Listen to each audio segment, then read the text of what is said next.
Enough of treating defense as a supporting role. Enough of only looking at the offensive side of the ball as if it were the sole reason for a franchise's success. Because at a time when the NFL is becoming more aerial, more explosive, and harder to contain, having a true shutdown corner becomes the most valuable asset in the game. And now in Houston, that asset has been recognized. It has been valued. It has been secured. We are talking about Derek Stingley Jr., who just signed a 3-year extension with the Texans worth $90 million, with $89 million guaranteed. That's right. Guaranteed, a historic contract, the largest ever for a defensive back. It surpassed J.C. Horn by a wide margin and made it clear that for Houston, the present and future of the defense has a name, number, and well-defined position. And it's not an exaggeration. Stingley comes off a season where he silenced any critics still stuck in the past of injuries. He played all 17 regular season games, made the Pro Bowl, entered the All-Pro team, and dominated in the playoffs with 2 interceptions and standout performances. The man became a quarterback's nightmare, and most importantly, he's only 23 years old. He will turn 24 this June. This is a long-term project, not a short-term shot. By the way, if you enjoy seeing defense taken seriously as it should be, go ahead and hit like, subscribe to the channel, and comment here.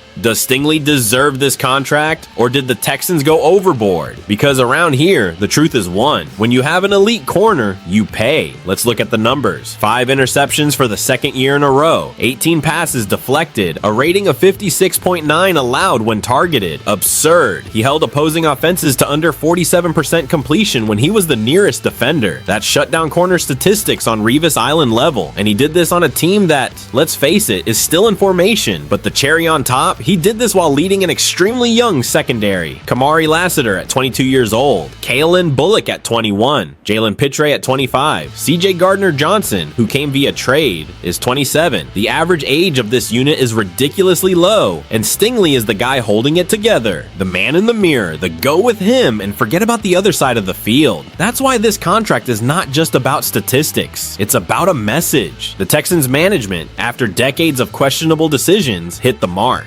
Instead of playing with the 5th-year option, instead of waiting for free agency to knock on the door, they acted early. They rewarded performance, consistency, potential, and leadership. That's what makes a franchise taken seriously. And if you still think it's too much money, stop and think about the impact. In the full passing era, you pay to take away the best receiver in the game. You pay to sleep soundly. And when you have a quarterback like CJ Stroud on the other side, you need a defense that kills the clock, flips the field, and secures the result. Stingley does all of that. Houston didn't just secure a player, they marked their territory. The message is clear. Here we take care of our own. And if the defense continues to evolve as it is, this extension will look like a bargain in 2 years. Derek Stingley Jr. is not a promise. He is a reality. And now, with a renewed contract, he will lead the best young secondary in the league. And anyone who underestimates that, it will pay with yards, turnovers, and losses.